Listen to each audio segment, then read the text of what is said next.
पोल mounting distribution substation erection की video प्रस्तुति में आपका स्वागत है। इस वीडियो प्रस्तुति में हम सीखेंगे कि डबल पोल या डीपी स्ट्रक्चर को किस प्रकार खड़ा किया जाता है। हम डीपी स्ट्रक्चर पर लगाए जाने वाले फिटिंग्स और उपकरणों के बारे में भी जानेंगे। आप डिस्ट्रीब्यूशन ट्रांसफार्मर DTR और LTABC या LT मेंस के कनेक्शन सहित पोल माउंट सबस्टेशन के सभी घटक कंपोनेंट्स के बारे में भी जानेंगे। आइए अब हम डीपी स्ट्रक्चर में उपयोग किए जाने वाले फिटिंग्स, उपकरणों और चैनल्स के विवरण पर नजर डालते हैं। यहां आप डीपी स्ट्रक्चर में उपयोग किए जाने वाले उपकरण और MS चैनल्स को देख सकते हैं। आप क्रॉस आर्म्स और विभिन्न प्रकार के चैनल्स को देख सकते हैं। पूरे फ्रेम के फिट होने के बाद इन सभी चीजों को डीपी स्ट्रक्चर पर लगाया जाएगा। इन पिन इंसुलेटर्स को टॉप हैम्पर्स और क्रॉस आर्म्स पर लगाया जाएगा। MS क्लैंप्स के सभी आकारों सहित सभी चैनल्स और टॉप हैम्पर्स को यहां दिखाया गया है। आगे आप जियो स्विच यूनिट के सभी उपकरणों को देख सकते हैं। ये 3 जियो स्विच यूनिट्स, जियो स्विच हैंडल और जियो स्विच पाइप हैं। अब हम देखेंगे कि एक लाइनमैन इन सभी उपकरणों का उपयोग करते हुए डीपी स्ट्रक्चर को किस प्रकार खड़ा करता है। यहां लाइनमैन सीढ़ी की सहायता से ऊपर चढ़ रहा है। वह सीढ़ी के ऊपरी सिरे को रस्सी से पोल में बांध रहा है। यहां आप देख सकते हैं कि लाइनमैन पोल पर क्रॉस आर्म को लगा रहा है। यहां लाइनमैन क्रॉस आर्म पर खड़ा है और उसने एक सेफ्टी रोप को पहना हुआ है, जिसे झोला भी कहा जाता है। यहां लाइनमैन शॉर्टिंग चेन क्लिप्स को अर्थ वायर लाइन के साथ जोड़ रहा है। आप लाइनमैन को शॉर्टिंग क्लिप कनेक्शंस के साथ देख सकते हैं। यहां क्रॉस आर्म को रस्सी से बांध दिया गया है और ग्राउंड स्टाफ द्वारा लाइनमैन तक पहुंचाया जा रहा है। अब लाइनमैन वी क्रॉस आर्म को लगा रहा है। यहां आप देख सकते हैं कि लाइनमैन क्रॉस आर्म्स को किस प्रकार ले रहा है। इसी बीच दूसरा लाइनमैन क्रॉस आर्म को लगा रहा है।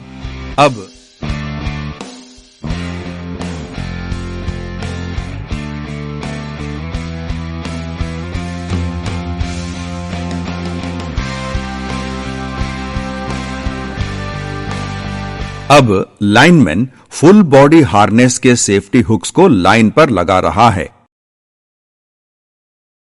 यहां आप देख सकते हैं कि लाइनमैन टॉप हैम्पर को किस प्रकार लगा रहा है।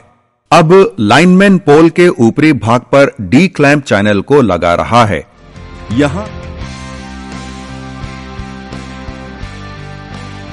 यहां लाइनमैन पोल के ऊपरी भाग पर डी क्लैंप के चैनल पर पिन इंसुलेटर को लगा रहा है। अब वह पिन इंसुलेटर के पेच को कस रहा है। फिर वह पिन इंसुलेटर को लगाकर उसको कस रहा है।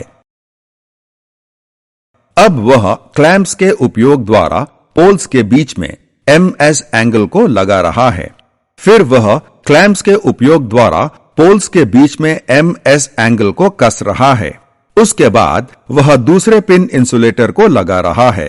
फिर वह पेंचों को कस रहा है। उसके बाद वह पिन इंसुलेटर पर HT लाइंस को रख रहा है।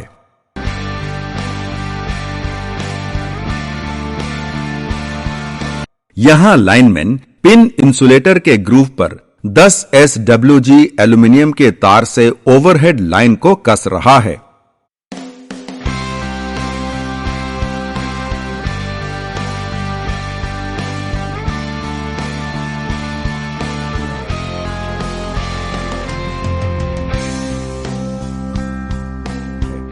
इस प्रकार पिन इंसुलेटर वाइंडिंग पूरी हो जाती है।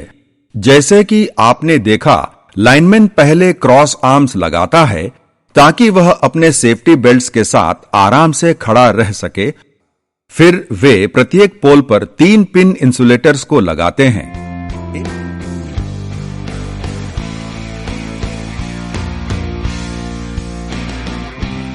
एक पिन इंसुलेटर को हैम्पर्स के ऊपर लगाया जाता है और 2 को क्रॉस आर्म्स पर लगाया जाता है। इसी तरह अन्य आवश्यक उपकरणों को भी लगाया जाता है, जैसे कि आप यहां दिखाए गए स्ट्रक्चर पर देख सकते हैं। आप देख सकते हैं कि बेस पर 5 अर्थ पिट्स को खोदा गया है। इन पिट्स में प्रत्येक इलेक्ट्रोड से 2 अर्थ लीड्स बाहर आती हैं। प्रत्येक तरफ पर 5 के साथ पूरे स्ट्रक्चर पर 10 लीड्स होती हैं। ट्रांसफार्मर की बॉडी में डबल अर्थ्स दिए जाते हैं। उसी प्रकार ट्रांसफार्मर न्यूट्रल्स में भी डबल अर्थ्स दिए जाते हैं। लाइटनिंग अरेस्टर के लिए एक अलग से स्वतंत्र इंडिपेंडेंट अर्थ दिया जाता है। सारा काम पूरा होने के बाद स्ट्रक्चर इस आकार में होता है। यह रचना आप दूसरी तरफ देख सकते हैं। जैसे कि आप देख सकते हैं, 3 इंसुलेटर्स को HT लाइंस के साथ स्ट्रक्चर के ऊपरी सिरे पर लगाया गया है। इन HT लाइंस को वेज क्लैंप्स द्वारा जोड़ा जाता है। यहां आप देख सकते हैं कि 3 लीड्स नीचे आ चुकी हैं, जो जियो स्विच से जुड़ी हुई हैं। जियो स्विच के नीचे बैरल के साथ ड्रॉप डाउन फ्यूजेस को लगाया जाता है। सिस्टम को सर्ज या लाइटनिंग फॉल्ट करंट से बचाने के लिए जियो स्विच के नीचे लाइटनिंग अरेस्टर को लगाया गया है। ट्रांसफार्मर को डीपी स्ट्रक्चर चैनल के नीचे लगाया गया है। ट्रांसफार्मर में HT लीड्स को जोड़ने के बाद LT लीड्स को LTACB के नीचे जोड़ दिया जाता है। यहां LTABC को लगा दिया गया है। ट्रांसफार्मर के दोनों तरफ जमीन से 3 मीटर ऊपर एक एंटी क्लाइंबिंग डिवाइस और डेंजर प्लेट को लगाया गया है। यह आप यहां देख सकते हैं। आप देख सकते हैं कि नेम प्लेट पर डेंजर या खतरा शब्द को स्थानीय और अंग्रेजी दोनों भाषाओं में लिखा गया है। CEA सुरक्षा नियम के आवश्यकताओं के अनुसार लाइन वोल्टेज की स्थिति को भी लिखा जाना चाहिए। जैसे कि आप देख सकते हैं, यहां 11,000 वोल्ट का डेंजर बोर्ड लगाया गया है। अंग्रेजी के अलावा चेतावनी को हिंदी में भी लिखा गया है, क्योंकि यह हिंदी भाषी वाला क्षेत्र है। वोल्टेज के चेतावनी के साथ डेंजर प्लेट को लगाना अनिवार्य है। यहां आप देख सकते हैं कि डीपी स्ट्रक्चर MS फेंसिंग की जाली से घिरा हुआ है। इससे यह सुनिश्चित किया जाता है कि अनधिकृत प्रवेश नहीं किया जा सके।